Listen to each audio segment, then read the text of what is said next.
Apollo 11 est propulsé dans l'espace pour une odyssée de 400 000 km jusqu'à la Lune.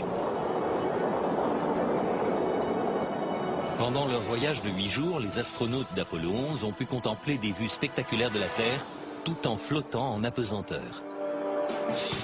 Et on prétend qu'ils sont allés là où personne n'était jamais allé.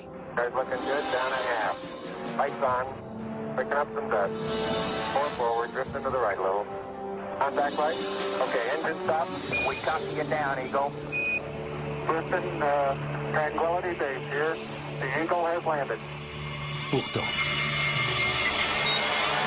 se sont-ils vraiment posés sur la Lune? La plupart d'entre nous le croient. Des millions de personnes ont vu à la télévision le module lunaire se poser et entendu prononcer ces paroles inoubliables. That's one small step for man, one giant leap for mankind. Mais jusqu'à aujourd'hui, certains prétendent que pour croire aux petits pas de l'homme, il faut faire un grand bond dans la foi. Bill Kaysing était analyste et ingénieur pour Rocketdyne, l'entreprise qui a conçu les fusées Apollo. Beaucoup de problèmes se sont présentés dans les années 60 qui ont conduit les gens à penser que nous n'allions jamais parvenir à la Lune.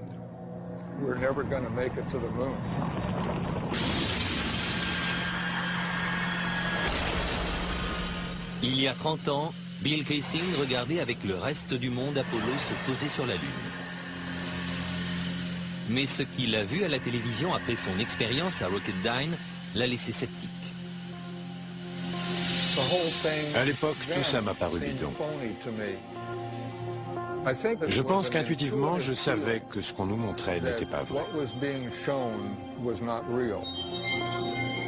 En étudiant les images de plus près, il fut choqué de trouver plusieurs invraisemblances. Kaysing remarqua que malgré la clarté de l'espace, les étoiles faisaient défaut dans le noir ciel lunaire. Il a vu le drapeau américain flotter alors qu'il n'y a pas d'air sur la Lune. Et il a découvert qu'il n'y avait pas de cratère sous la capsule lunaire, là où le puissant réacteur aurait dû brûler le sol. Ces preuves ont convaincu Kaysing qu'aucun homme n'avait jamais mis le pied sur la Lune. Mais la NASA réfute ces accusations. Il y aura toujours des gens pour croire aux théories les plus saugrenues. Et l'idée que je ne sais comment nous aurions pu simuler une expédition lunaire est assez saugrenue. Aussi saugrenu que cela puisse paraître, on estime que pas moins de 20% des Américains pensent qu'on n'a jamais marché sur la Lune. Mais comment croire que l'un des plus grands moments de l'histoire de l'humanité est une imposture? La NASA a-t-elle vraiment pu tromper le monde entier? Selon un ancien astronaute, c'est tout à fait envisageable. Je ne peux pas être sûr à 100% que les hommes de la mission Apollo aient marché sur la Lune. Brian O'Leary était astronaute à la NASA dans les années 60 et il fut employé comme conseiller scientifique pendant les missions lunaires Apollo. Il est possible que les hommes de la NASA aient monté l'affaire de toutes pièces, juste pour s'assurer d'être officiellement les premiers à aller sur la Lune. Un objectif à ce point important que les États-Unis se crurent obligés de monter cette supercherie? Pour trouver la réponse, nous devrons revenir 40 ans en arrière, à une époque où l'Amérique et l'Union soviétique étaient embourbées dans la lutte pour la domination du monde. Les gens pensaient que le pays qui gagnerait la course à l'espace gagnerait la guerre froide. Et gagner cette course, c'était arriver les premiers sur la Lune. C'était une époque d'hystérie nationale. Le 4 octobre 1957, les Soviétiques ont terrifié l'Amérique en mettant en orbite Sputnik, le premier satellite de l'histoire. Le New York Times a dû publier un article expliquant aux Américains qu'ils ne transportaient pas de bombes nucléaires pouvant être larguées sur une ville depuis cette altitude. La peur de l'apocalypse nucléaire s'est renforcée dans l'opinion publique américaine lorsque les communistes ont pris la tête de la conquête spatiale. Le porte-parole de la Maison-Blanche a annoncé au Congrès que nous pouvions être menacés d'extinction. Beaucoup craignaient que le but final de l'Union soviétique soit de poser une base de lancement de missiles sur la Lune. Au même moment, le programme spatial américain battait de l'aile. Les chances d'atteindre la Lune et de revenir sur Terre sain et sauf étaient de l'ordre de 0,0017%. Autrement dit, c'était pratiquement impossible.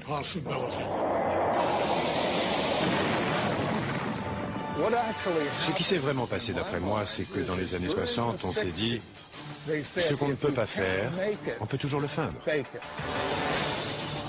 Mais si les missions Apollo étaient vraiment simulées, comment a-t-on pu mener à bien une pareille imposture? D'après Kaysing, le décollage de la fusée Saturne V a vraiment eu lieu, mais elle n'a jamais envoyé d'astronautes sur la Lune. Les astronautes sont partis avec Saturne V. Ensuite, et cela explique leur disparition, ils sont juste restés en orbite autour de la Terre pendant 8 jours. Et pendant ce temps-là, on a montré ces images truquées d'astronautes sur la Lune. Mais le 8e jour, la capsule de commande s'est séparée du véhicule et a atterri, comme on a bien sûr pu le voir en images.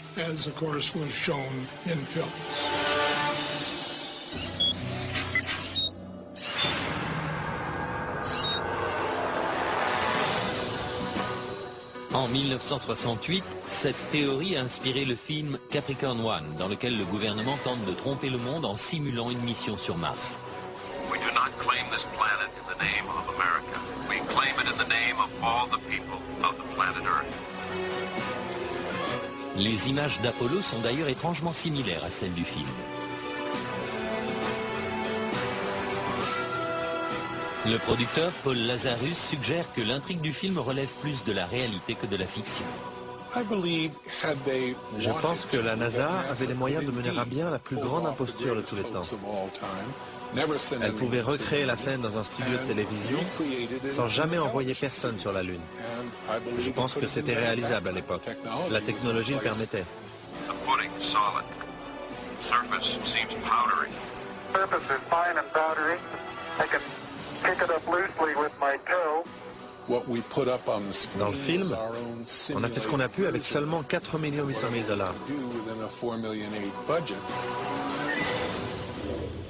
Mais selon Kaysing, avec ses 40 milliards de dollars de budget, la NASA avait les moyens de monter un canular. Je crois que l'État et la NASA ont simulé l'alunissage tout simplement parce qu'il était techniquement impossible d'y parvenir. Et ils ont dû trouver une solution de rechange pour l'opinion publique.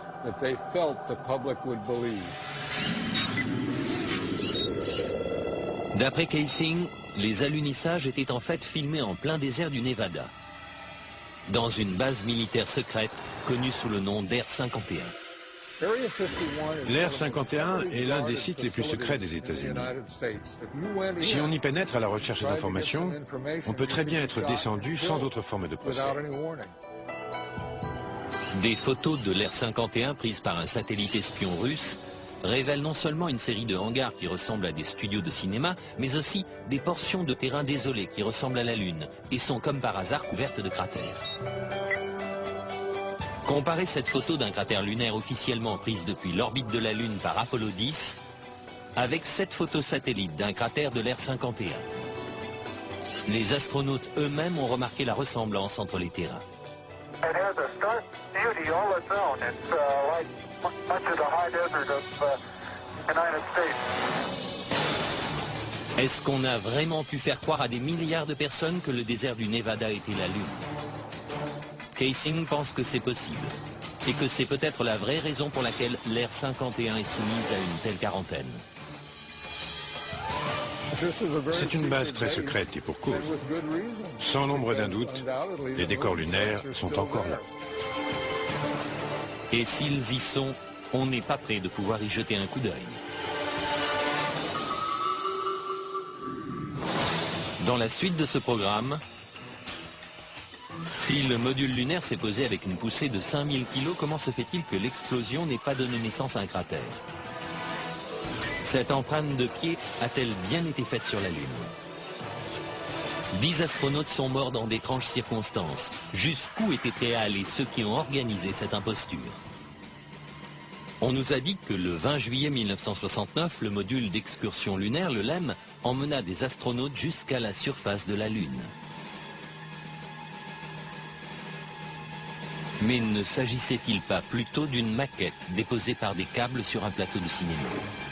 Selon Bill Kaysing, cela pourrait expliquer l'absence de bruit de moteur dans les documents officiels de la NASA.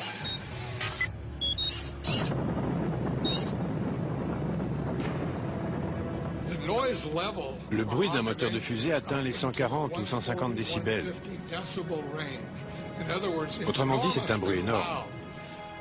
Comment serait-il possible d'entendre des voix d'astronautes dans le tumulte d'un moteur de fusée en marche? Picking up some dust. 30 feet, 2.5 down. Straight shadow. 4 forward, drift into the right a little. Contact light.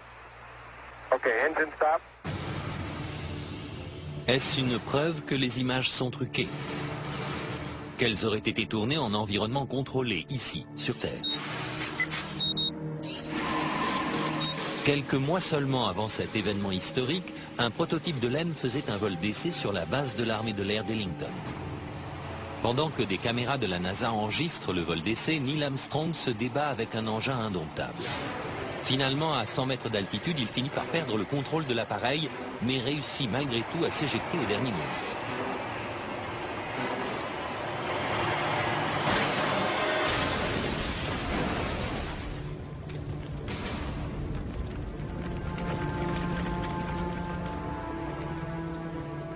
Le module était déjà instable et difficile à piloter dans un environnement terrestre familier.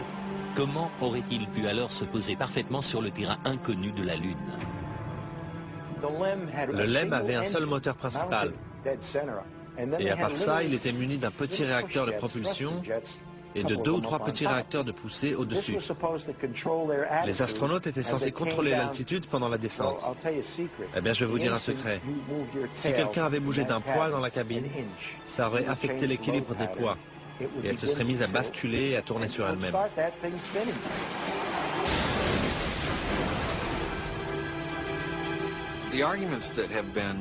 Les objections présentées par ceux qui pensent que l'alunissage était une imposture sont très élaborées. Et elles doivent l'être pour défendre une théorie pareille. Mais il y a une preuve qui reste irréfutable. Sur la surface de la Lune, il y a toujours des empreintes de pas, des empreintes de bottes. Mais les tenants de la théorie du complot affirment que même ces empreintes sont douteuses. The surface appears to be very fine-grained as you get close to it. It's almost like a powder. Avoir à la fois un moteur aussi puissant qui balaye toute la poussière à la surface de la Lune et des empreintes de pas autour du module lunaire, pour moi, c'est une impossibilité. L'une après l'autre, les photos révèlent que la surface lunaire autour du LEM est couverte de traces de pas. Mais Kaysing dit qu'il y a quelque chose d'encore plus difficile à expliquer.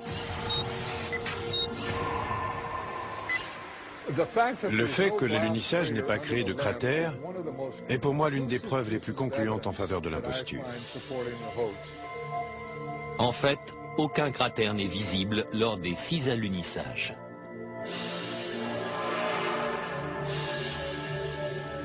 Mais Paul Field, spécialiste en LEM, dit pouvoir nous expliquer pourquoi le module lunaire n'a pas créé de cratère en se posant sur la Lune. La force émise par les réacteurs lors de la descente est environ de 700 à 1000 kg. Ça fait seulement voler de la poussière, ça ne fait rien brûler. Et pourtant, même les illustrations scientifiques de la NASA montrent clairement un cratère sous le module. Et puis il y a encore une chose. S'il s'était vraiment posé sur la Lune, cette poussière serait ensuite retombée. Or, on n'observe pas la moindre trace de poussière sur les pieds du module lunaire.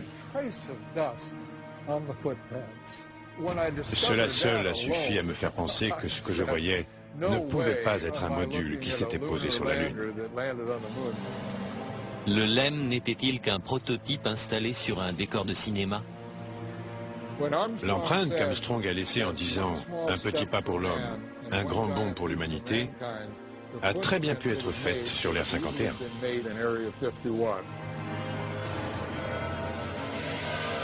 Kaysing remarque que le départ du LEM est encore plus suspect. Dans les images de la phase d'ascension, on ne voit pas la traînée de fumée qui devrait sortir du réacteur.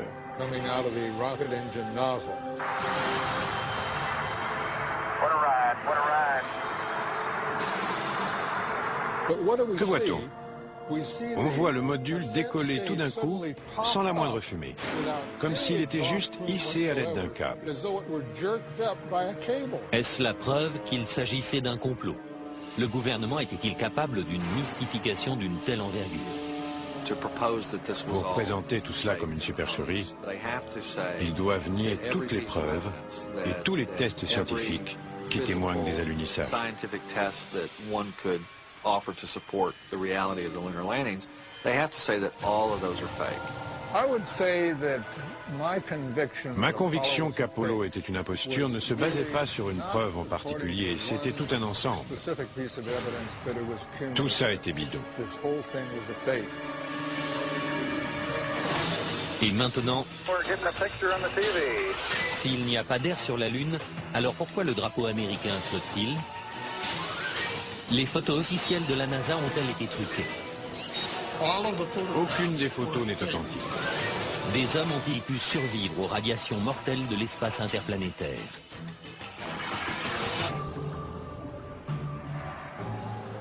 Si les alunissages ont vraiment été filmés dans un studio de cinéma, alors où sont les preuves? D'après David Percy, réalisateur et photographe de renom, la preuve est dans les photos et les films de la NASA elle-même. Nos recherches tentent à montrer que les images des missions Apollo ne sont ni authentiques ni justes. Pour nous, les images d'Apollo sont truquées. Elles sont remplies d'invraisemblances et d'anomalies. Selon Percy, l'examen de ces images conduit à penser que l'homme n'est pas du tout allé sur la Lune.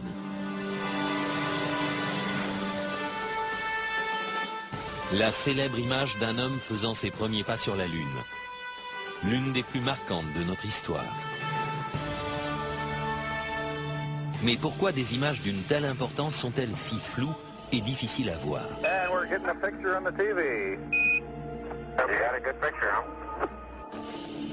La NASA impute ses résultats à la technologie des années 60.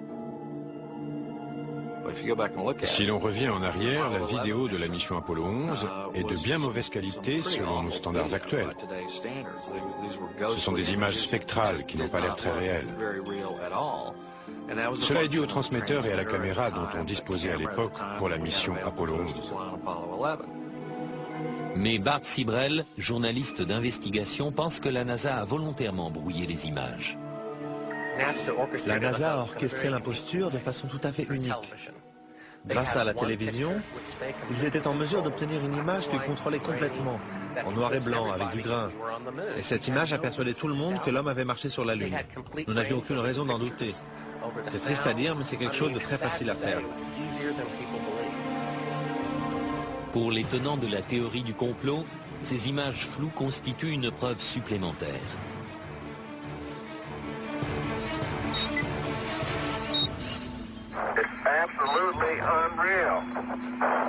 Apparemment, les astronautes se déplacent dans la pesanteur lunaire, qui est 6 fois plus faible que celle de la Terre. Mais Percy remarque que si on double la vitesse du film, ils ont l'air de courir sur Terre.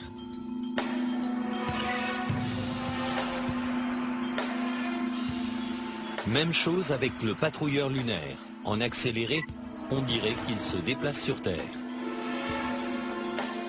Mais une autre question est particulièrement troublante.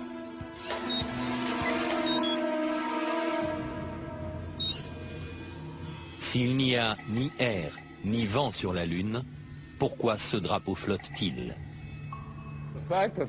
Si le drapeau flotte sur la Lune où il n'y a pas d'atmosphère, c'est qu'il y a eu un petit coup de vent sur l'Air 51 pendant le tournage. Ces astronautes seraient-ils vraiment en train de planter un drapeau dans le sol lunaire? Ou bien y a-t-il anguille sous roche? Et que penser des photographies? Pour certains, les encombrantes combinaisons spatiales auraient rendu extrêmement difficile la manipulation des appareils que les astronautes portaient sur leur poitrine. Jan Lundberg a conçu ces appareils. Une fois sur la surface lunaire, en tenue et avec l'équipement de survie, ils ne pouvaient pas voir les appareils. Ils ne pouvaient pas pencher leur tête assez bas. Ils n'avaient pas de viseur. Ils devaient viser en déplaçant leur corps.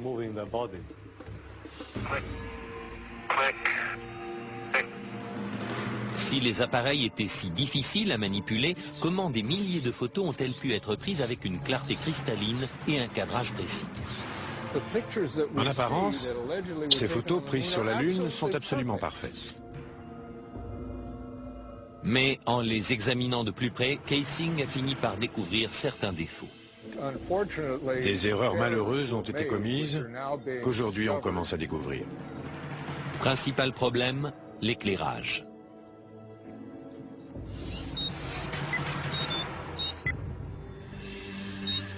Sur la Lune, la seule source de lumière pour les astronautes était le Soleil. Ils n'avaient pas d'éclairage supplémentaire, pas de flash, rien de ce genre.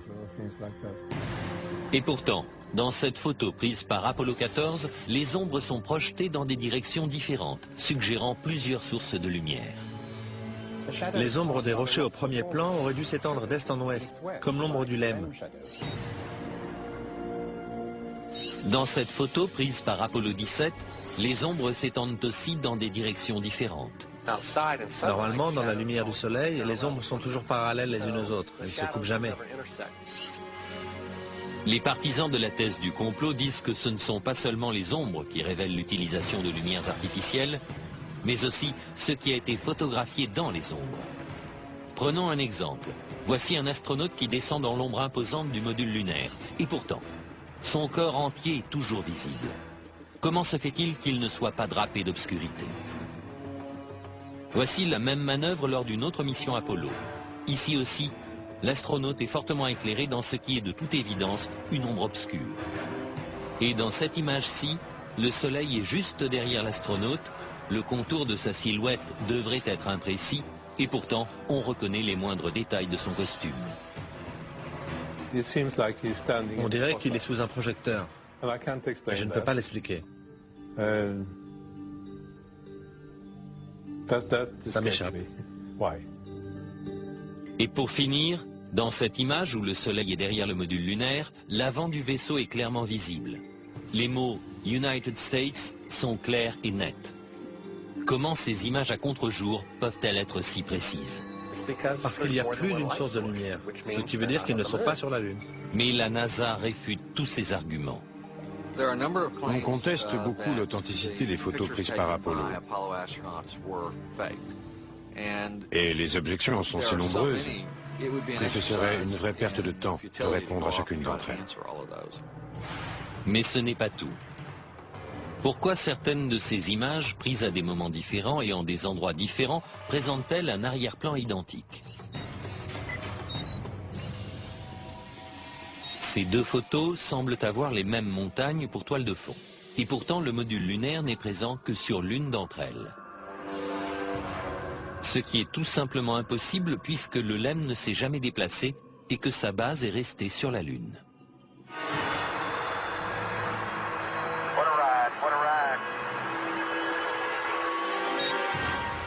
Certains pensent que la même toile de fond a été utilisée pour prendre deux photos tout à fait indépendantes.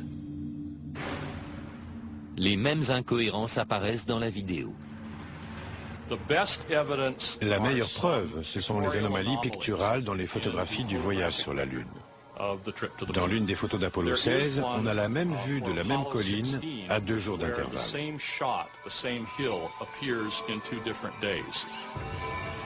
Cette vidéo a été prise lors de la première des excursions lunaires d'Apollo 16. Et celle-ci, le jour suivant, à un autre endroit. La NASA prétend que le deuxième site était à 4 km. Mais si l'on superpose les deux vidéos, les sites se révèlent identiques. Les partisans de la théorie du complot voient là une preuve que nous ne sommes pas allés sur la Lune. Pour leurs adversaires, c'est juste une erreur de montage. Les partisans de la thèse du complot soutiennent qu'un examen plus détaillé des photographies révèle des preuves de trucage.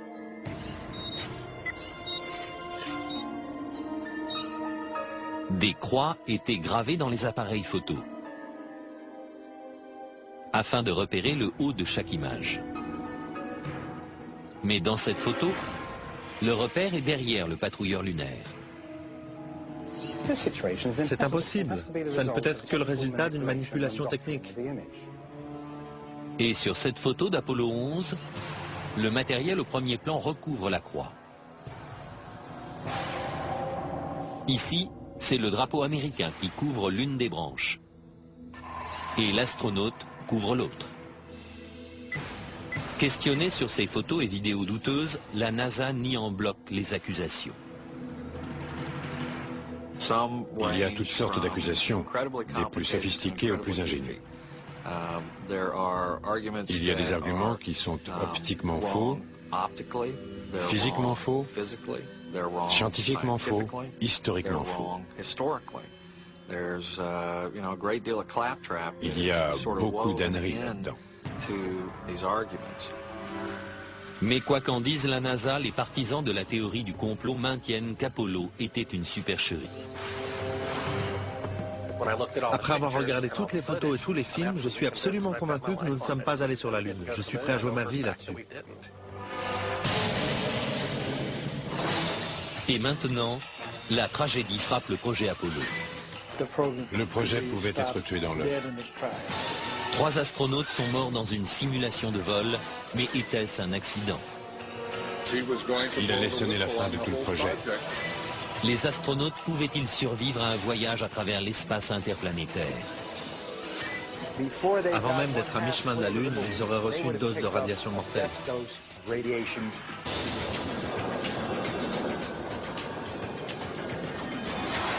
S'il y a vraiment eu complot, comment la NASA a-t-elle pu organiser une aussi vaste supercherie sans que quelqu'un ne tire la sonnette d'alarme de l'intérieur?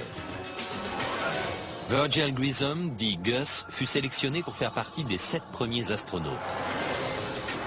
Père de famille et vétéran de plusieurs vols spatiaux, ce héros national allait sans doute être choisi pour être le premier homme à marcher sur la Lune. Mais Grissom était aussi un adversaire déclaré du programme spatial. Il aurait affirmé « Quelqu'un va être tué ». Malheureusement, les pires craintes de Grissom se sont réalisées.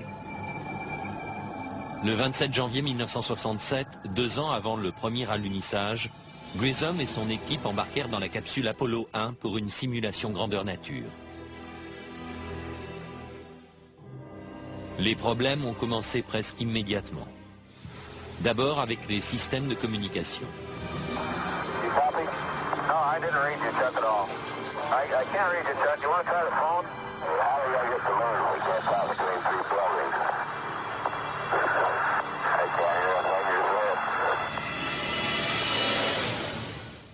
Tout d'un coup, la capsule s'enflamme avec les astronautes enfermés à l'intérieur.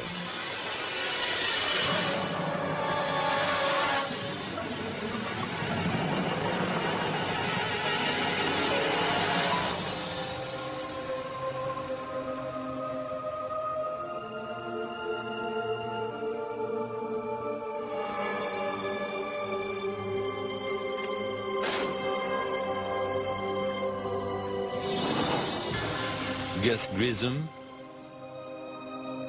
Ed White et Roger Chaffee ont perdu la vie avant même de quitter la rampe de lancement.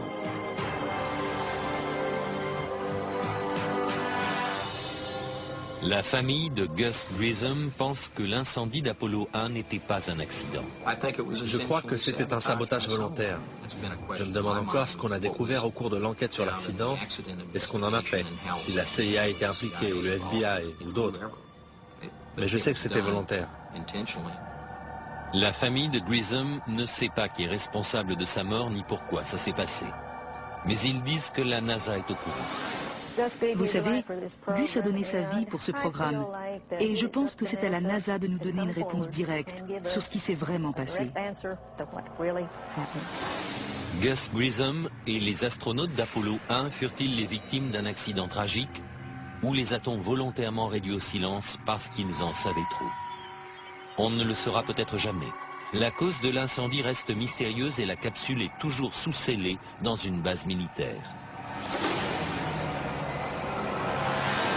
Mais Grissom ne fut pas le seul adversaire du projet Apollo à rencontrer une mort aussi suspecte que prématurée.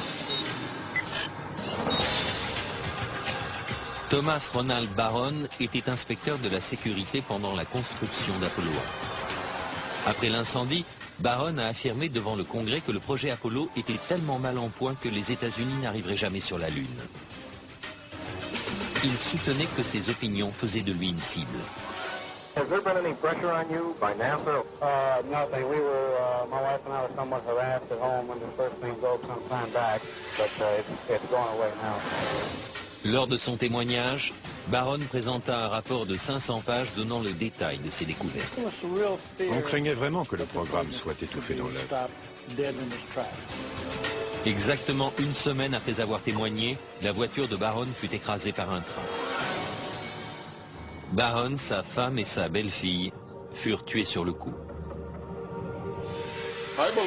Je crois que Thomas Ronald Barron a été tué parce qu'il savait la vérité sur le projet Apollo. Le rapport Barron a disparu mystérieusement et jusqu'à ce jour, on ne l'a pas retrouvé. Mais le projet Apollo n'a pas cessé, ni les morts prématurées. Entre 1964 et 1967, pas moins de 10 astronautes ont perdu la vie dans des accidents étranges, ce qui représente 15% des astronautes de la NASA.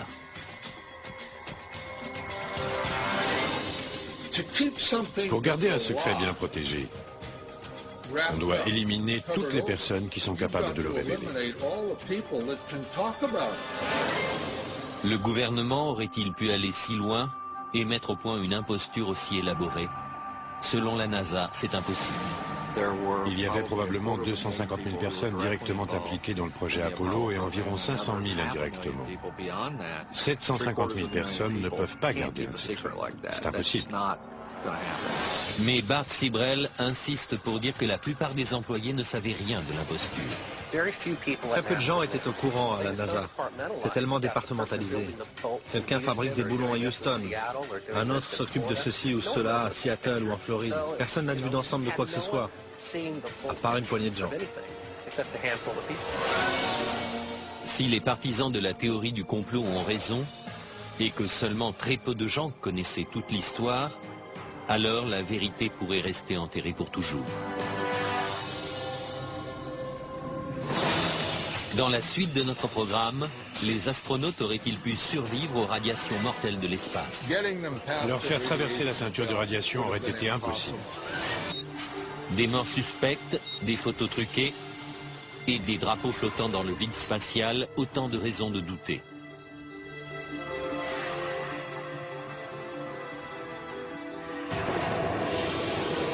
Mais certains pensent aussi que les astronautes n'auraient jamais survécu au voyage. Ils ne pouvaient pas aller sur la Lune à cause d'un phénomène que peu de gens connaissent, appelé ceinture de radiation de Van Allen. À 800 km de la surface terrestre, ces ceintures de radiation épaisses de plusieurs milliers de kilomètres entourent notre planète. Tout être humain traversant la ceinture de Van Allen serait tombé extrêmement malade ou aurait été tué par les radiations très peu de temps après. À part les missions Apollo, aucun vol habité n'a jamais tenté de traverser ces radiations mortelles. Toutes les missions habitées de l'histoire, Gemini, Mercury, Skylab, sont restées en dessous de la ceinture de radiation, à part celles qui sont allées sur la Lune. D'après le physicien Ralph Rennet, pour protéger les astronautes, la capsule aurait eu besoin d'un revêtement de plomb de 2 mètres d'épaisseur. Leur seule protection était une coque externe en aluminium, fine comme du papier, et leur combinaison faite en fibres de verre, d'aluminium et de silicone. En ce qui concerne les radiations, il est très intéressant de noter que les astronautes n'étaient protégés que d'un film d'aluminium très fin, alors que sur Terre, on nous recouvre d'un bouclier de plomb pour une radio des dents. Mais pour certains, même en ayant échappé à la ceinture de Van Allen, les astronautes auraient fini par être tués par des doses plus fortes encore rencontrées plus loin dans l'espace. En effet, des explosions violentes à la surface du Soleil, les orages magnétiques, remplissent l'espace d'une radioactivité intense. Un orage magnétique peut multiplier l'intensité des ceintures de radiation par 1000. D'après René, la mission Apollo 16 coïncide avec l'un des plus intenses orages jamais observés sur le Soleil. Une immense éruption a fait le tour du Soleil, la plus grande éruption du XXe siècle.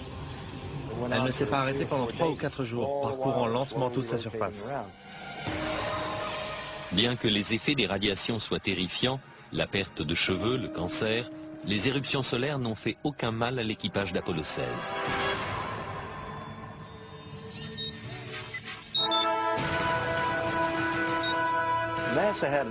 La NASA a rencontré un autre problème.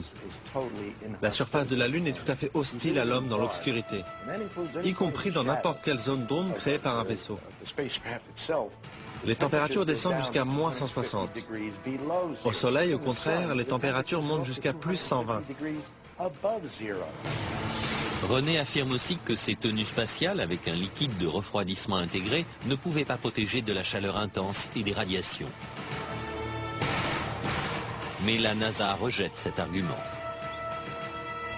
La thèse qui prétend que les radiations sur la surface lunaire auraient dû atteindre les astronautes est infondée scientifiquement. C'est aussi une mauvaise compréhension des protections qu'offrait leur équipement.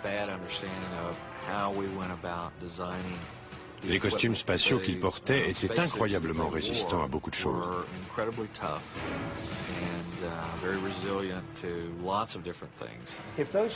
Si ces costumes sont aussi efficaces que ce que dit la NASA, alors qu'ils prennent un ou deux types, qu'ils les mettent sur le site radioactif de 3 Miles Island en leur demandant de nettoyer tout ça. Mais ils ne peuvent pas le faire et ils ne le feront pas. Aucun des astronautes d'Apollo n'a jamais été atteint d'une maladie grave à la suite d'un voyage sur la Lune. Parce qu'ils n'ont jamais quitté l'atmosphère terrestre? C'est la principale raison pour laquelle les Russes n'ont jamais vraiment voulu envoyer des hommes sur la Lune. Était-ce la peur des radiations mortelles qui poussa les Russes à abandonner leur projet de voyage sur la Lune? D'après l'un de leurs principaux cosmonautes, ce facteur fut déterminant. Bien sûr, nous étions inquiets à l'idée de nous jeter dans l'inconnu de l'espace. Bien sûr, nous avions peur. Nous n'avions aucune idée des effets possibles de ces radiations sur l'être humain. Nous imaginions même qu'elles pouvaient pénétrer le vaisseau spatial lui-même.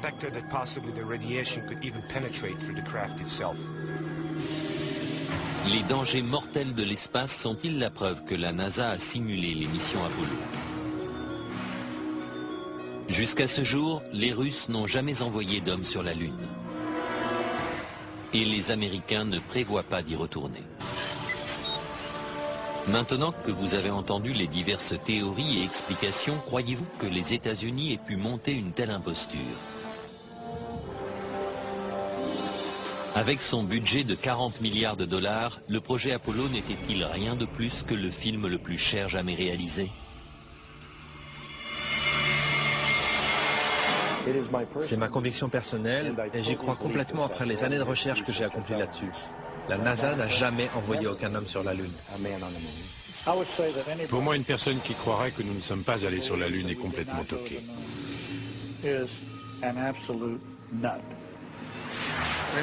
Je veux bien qu'on me traite de toqué, de cinglé ou de fêlé. D'accord, mais pas sans avoir regardé les preuves, car les preuves abondent. C'est mon dernier mot. Les États-Unis sont allés sur la Lune dans les années 60 et 70. Fin de l'histoire. Y a-t-il un moyen de mettre fin à cette controverse une fois pour toutes? La seule chose sur laquelle les experts sont d'accord, c'est que la réponse se trouve à 400 000 km. Si la NASA s'est vraiment posée sur la Lune, alors des vestiges des 6 missions Apollo réussies sont restés sur place. Les structures porteuses d'LM, les patrouilleurs lunaires abandonnés, Même les drapeaux américains doivent reposer sur chaque site d'alunissage. J'aimerais simplement inviter la NASA ainsi que tous ceux qui la soutiennent à se munir du plus puissant des télescopes pour essayer de repérer un module lunaire. Si c'est le cas, je ne dirai plus un mot de tout ça. Mais s'il n'y a pas de module lunaire, je n'aurai plus rien à prouver. Mais il n'existe pas de télescope capable d'examiner la Lune avec une telle précision. Des témoins silencieux provenant des missions Apollo sont-ils toujours sur la Lune? À moins que la théorie du complot ne soit vraie. Dans 2 ans, le Japon enverra une sonde pour prendre des photos rapprochées de la surface de la Lune. Que trouveront-ils? En attendant, la question se pose toujours, a-t-on marché sur la Lune?